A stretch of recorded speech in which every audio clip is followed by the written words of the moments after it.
భారత రాజ్యాంగంలో ప్రస్తుతము 25 భాగాలు కలవు. 25 భాగాలు. 5వ భాగము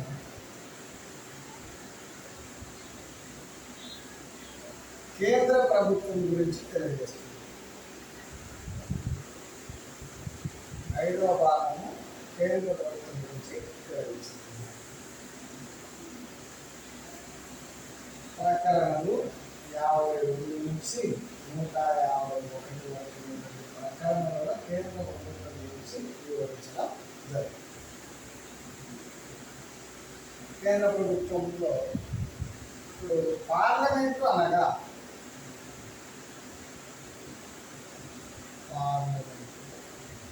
అంటే లోక్సభ ప్లస్ రాజ్యసభ ప్లస్ రాష్ట్రపతి కలిపితే పార్లమెంట్. లోక్సభ, రాజ్యసభ, రాష్ట్రపతి కలిపితే పార్లమెంట్. రాష్ట్రపతి పార్లమెంటులో సభ్యుడు కానప్పటికీ పార్లమెంటులో అంతర్భాగం. రాష్ట్రపతి పార్లమెంట్లో సభ్యుడు కాదు, కానీ పార్లమెంట్లో అంతర్భాగం. ఎందుకంటే లోక్సభ మరియు రాజ్యసభ ఆమోదించిన బిల్లులు చట్టంగా కావాలి చట్టం కావాలంటే రాష్ట్రపతి ఆమోదం అవసరం. రాష్ట్రపతి ఆమోదం అవసరం కాబట్టి రాష్ట్రపతి పార్లమెంటులో సభ్యుడు కానప్పటికీ పార్లమెంటులో అంతర్భాగము. రాష్ట్రపతి. ఈ రాష్ట్రపతి భారతదేశానికి ఒక అధిపతి ఉంటారు. భారతదేశానికి అధిపతి ఉంటాడు. ఆయన రాష్ట్రపతి.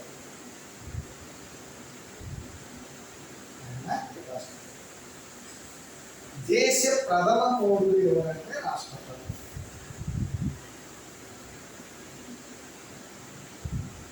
దేశ ప్రథమ పౌరుడు ఎవరంటే రాష్ట్రపతి. మన భారతదేశం యొక్క పరిపాలన మొత్తం దేశ పరిపాలన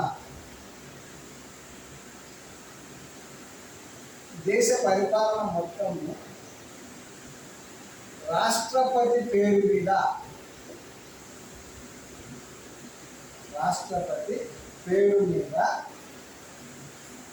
రాష్ట్రపతి ద్వారా జరుగుతుంది.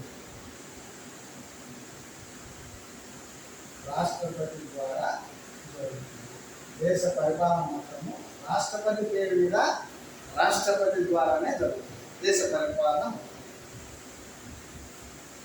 రాష్ట్రపతి సర్వ సైన్యాధ్యక్షుడు.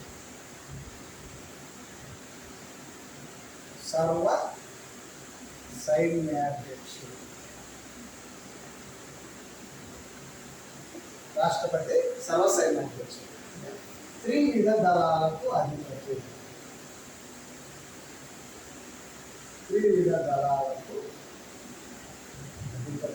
ఆర్మీ, త్రివిధ దళాలకు రాష్ట్రపతి సర్వ సైన్యాధ్యక్షుడు, త్రివిధ దళాలకు అధిపతి. దేశ పరిపాలన మొత్తం రాష్ట్రపతి మీద రాష్ట్రపతి ద్వారా జరుగుతుంది. రాష్ట్రపతి పేరు మీద రాష్ట్రపతి ద్వారానే జరుగుతుంది. రాష్ట్రపతిని ఎవరు ఎన్నుకుంటారు? రాష్ట్రపతి ఎన్నిక.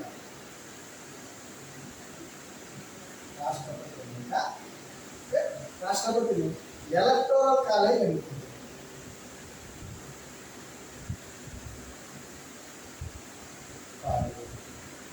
ఎన్నికల కన్నా ఎన్నుకుంటారు.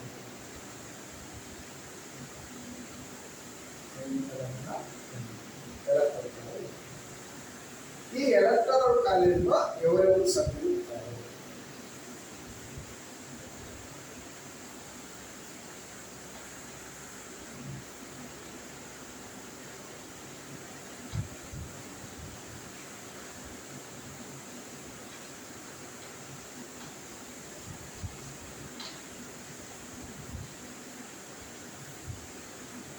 రాష్ట్రపతి ఎన్నిక పద్ధతి ప్రకారం 54 electoral college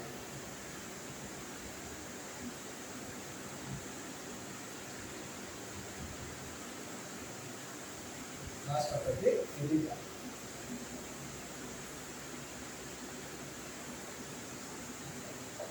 electoral college. Electoral కాలేజీలో ఎవరెవరు సభ్యులు కావాలంటే లోక్సభకు ఎన్నికైన సభ్యులు,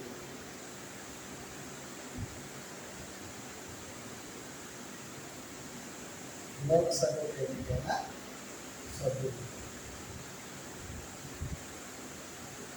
ఎలక్టోరల్ కాలేజీలో లోక్సభకు ఎన్నికైనటువంటి సభ్యులు.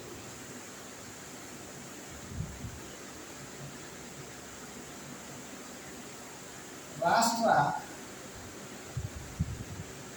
విధాన సభలకు ఎన్నికైన సభ్యులు,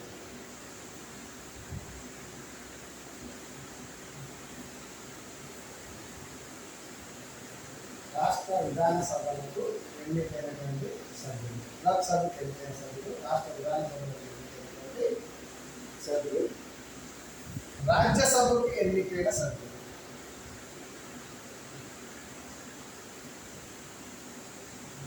రాజ్యసభకు ఎన్నికైన సభ్యులు. రాష్ట్రపతి ఎన్నికల్లో ఎవరెవరుంటారంటే లోక్సభకు ఎన్నికైనటువంటి సభ్యులు. మొత్తం లోక్సభ సభ్యుల సంఖ్య గరిష్టంగా ఉండవలసిన సభ్యుల సంఖ్య 550 ఉంటే గరిష్టం, గరిష్టంగా ఉండాల్సిన 550 ఉంటే ప్రస్తుతం వచ్చేసి 540. అందులో 2 ఆంగ్లో ఇండియన్,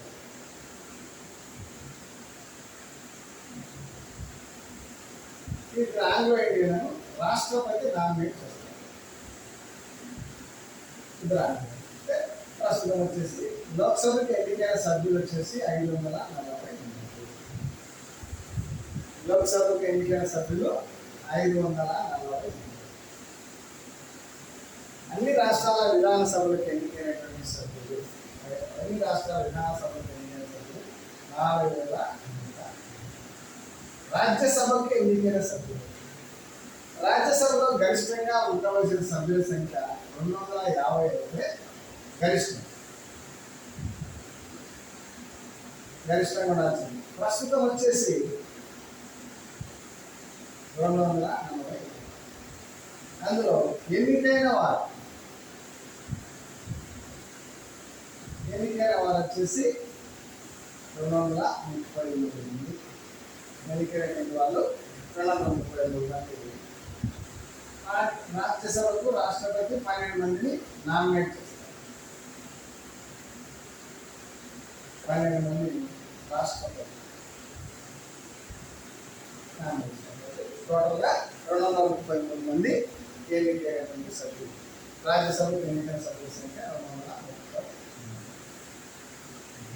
పాల్గొనేటువంటి వారి సంఖ్య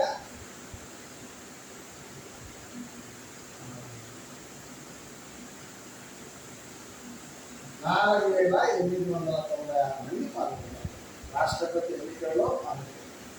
ఎలక్టోరల్ కాలేజీ రాష్ట్రపతిని ఎవరు ఎన్నుకుంటారంటే ఎలక్టోరల్ కాలేజీ ఎన్నుకుంటారు. ఆ ఎలక్టోరల్ రాష్ట్రపతిని ఎన్నుకునేటువంటి ఎలక్టోరల్ కాలేజీ ఎవరు ఎన్నుకుంటారంటే లోక్సభకు ఎన్నికైనటువంటి 543 మంది సభ్యులు, రాజ్యసభకు ఎన్నికైనటువంటి 233 మంది, అన్ని రాష్ట్రాల విధానసభలకు ఎన్నికైన సభ్యులు 4120.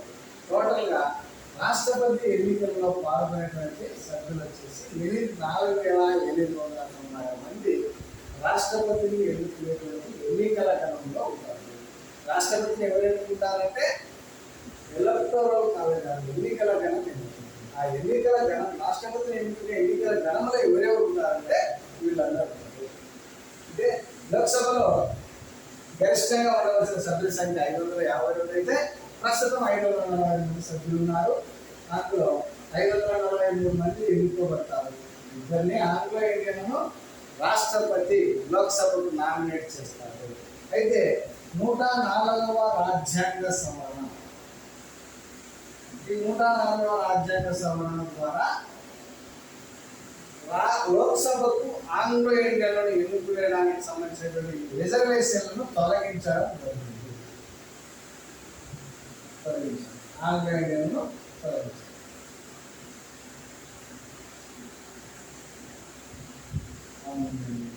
తొలగించాలి. ఎన్నికైనటువంటి వాళ్ళ సభ్యుల సంఖ్య 563 లోక్సభ. రాజ్యసభలో గరిష్టంగా ఉండవలసిన నిర్ణయించిన సంఖ్య 250. అయితే ప్రస్తుతం రాజ్యసభలో ఉండేటువంటి సభ్యుల సంఖ్య 245. ఈ రాజ్యసభకు ఎన్నుకోబడే సభ్యుల సంఖ్య 233. 12 మంది సభ్యులను రాష్ట్రపతి కళలు, సాహిత్యం, సాంఘిక సేవ, సైన్స్, శాస్త్ర సాంకేతిక రంగాల్లో నిపుణులైనటువంటి 12 మందిని రాష్ట్రపతి రాజ్యసభకు నామినేట్ చేస్తారు. టోటల్గా ప్రస్తుతం రాజ్యసభలో ఉండే సభ్యుల సంఖ్య 240. ఎన్నుకోబడే సభ్యుల సంఖ్య 230. ఇందులో కూడా ఎన్నుకోబడేటువంటి ఈ సభ్యుల సంఖ్యలో కూడా రాష్ట్రాల నుండి ఎన్నుకునేటువంటి సభ్యుల సంఖ్య, రాష్ట్రాల నుండి రాజ్యసభకు ఎన్నుకోబడే సభ్యుల సంఖ్య వచ్చేసి 225. అయితే కేంద్ర పాలిత ప్రాంతాల నుండి ఈ కేంద్ర పాలిత ప్రాంతాల నుండి 8 మంది ఎన్నుకుంటారు రాజ్యసభకు. అందులో ఢిల్లీ నుంచి 3, పుదుచ్చేరి 1,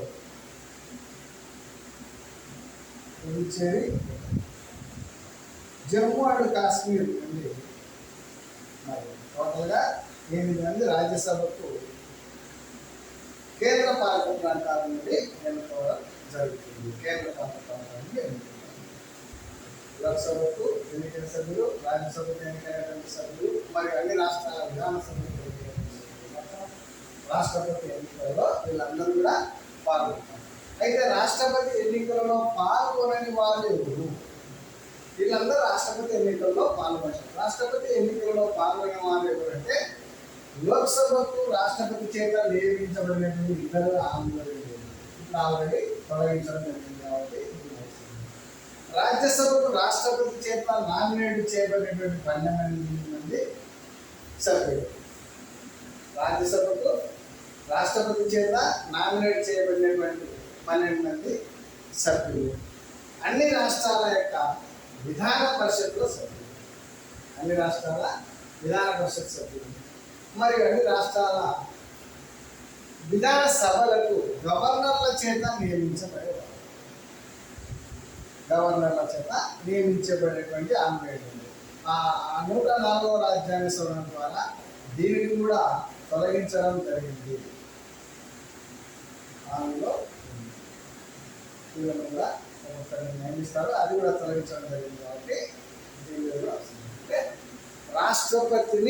రాష్ట్రపతి ఎన్నికలలో పాల్గొనని వారు ఎవరంటే, రాష్ట్రపతి ఎన్నికలలో పాల్గొనని వారు ఎవరంటే లోక్సభకు రాష్ట్రపతి చేత నియమించబడేటువంటి 2 ఆంగ్లేయులు, రాజ్యసభకు రాష్ట్రపతి చేత నియమించబడేటువంటి 12 మంది సభ్యులు, మరియు గవర్నర్ చేత నియమించబడేటువంటి ఆందోళనీయులు, 6 రాష్ట్రాలలోని విధాన పరిషత్తుల సభ్యులు.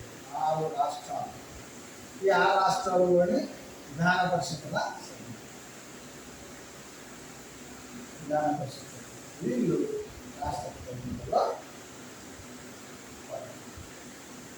రాష్ట్రపతి ఎన్నికల్లో పాల్గొనని వారు రాష్ట్రపతి ఎన్నికల గణం గురించి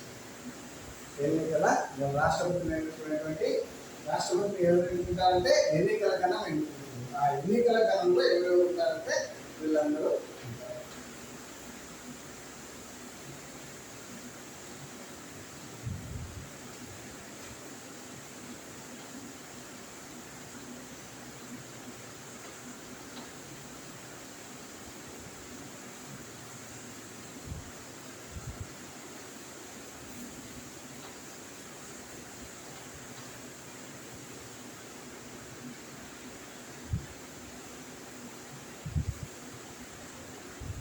రాష్ట్రపతిని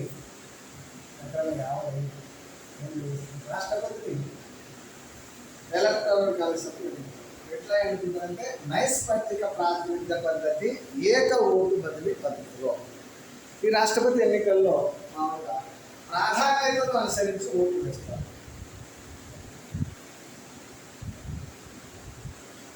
ప్రాధాన్యతను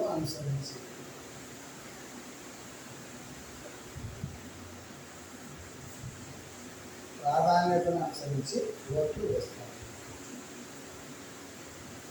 రాష్ట్రపతి ఎన్నికల్లో ఎన్నుకునేటువంటి దీనికి ప్రాధాన్యతను అనుసరించి ఓట్లు వేస్తారు. గెలుపొందే అభ్యర్థి కోటా ఓట్లను పొందవలెను.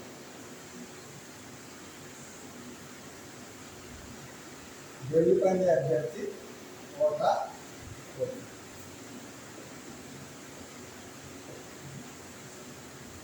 ఏక ఓటు బదిలీ పద్ధతి.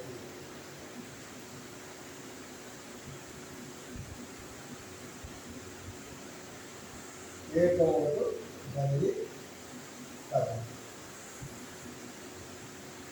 ఏక ఓటు బదిలీ ప్రాధాన్యత నుంచి ఓట్లు వేస్తారు. గెలుపొందే అభ్యర్థి కోటా ఓట్లను పొందవలెను. ఏక ఓటు బదిలీ పద్ధతి ప్రాధాన్యతను అనుసరించి ఓట్లు వేస్తారు. గెలుపొందే అభ్యర్థి కోటా ఓట్లు పొందవలసి. ఏక ఓటు బదిలీ పద్ధతి సభ్యుల ఓట్లకు విలువ కట్టబడుతుంది.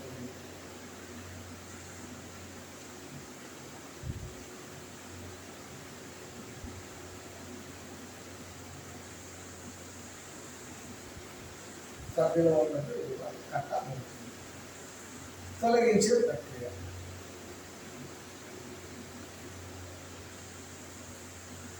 రాష్ట్రపతి నైస్పర్తిక ప్రాతినిధ్య పద్ధతిలో ఉండేటువంటి అంశాలు. ప్రాధాన్యతను అనుసరించి ఓట్లు వేస్తారు. గెలుపొందే అభ్యర్థి కోటా ఓట్లను పొందవలసి ఉంటుంది. ఏక ఓటు బదిలీ పద్ధతి సభ్యుల ఓట్లకు విలువ కట్టబడుతుంది. తొలగించేటువంటి ప్రక్రియ. రాష్ట్రపతి ఈ విధంగా రాష్ట్రపతి నైస్పర్తిక ప్రాతినిధ్యం కోటా ఓట్లు అంటే ఆదిరే ఓటు పెట్టిన సగానికంటే ఒక ఓటు ఎక్కువ. సగానికన్నా ఒక ఓటు.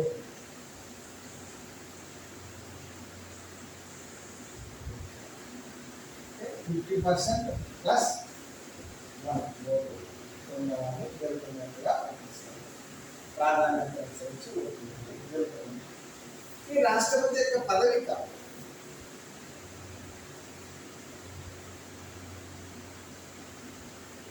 రాష్ట్రపతి పదవి కాలం వచ్చేసి రాష్ట్రపతి అంటే రాజీనామా చేయకుంటే రాజీనామా చేయని రాజీనామా చేయని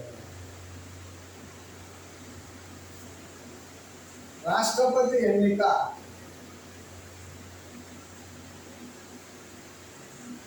చెల్లదని సుప్రీంకోర్టు తీర్పు చెప్పని కదా.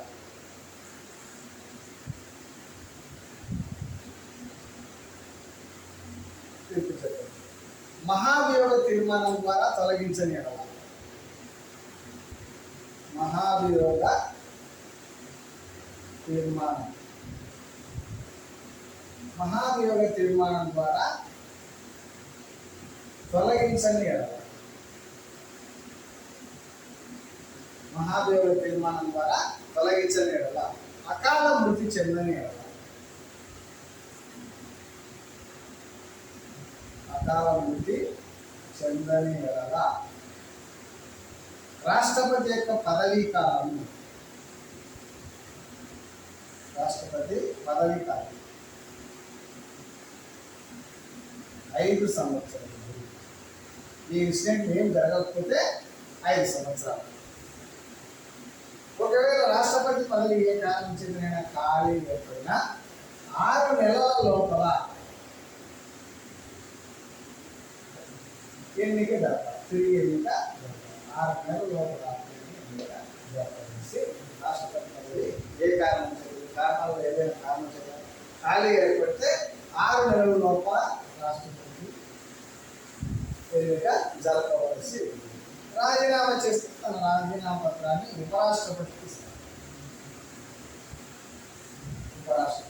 ఉపరాష్ట్రపతి కూడా అప్పుడు లేడు అనుకో, ఉపరాష్ట్రపతిని ఉద్దేశిస్తూ రాజీనామా లేఖను తయారు చేసి దాని యొక్క ప్రతులను సుప్రీంకోర్టు ప్రధాన న్యాయమూర్తికి, సుప్రీంకోర్టు ప్రధాన న్యాయమూర్తి మరియు ప్రధానమంత్రికి అందజేస్తారు. ప్రధానమంత్రికి అందజేస్తారు.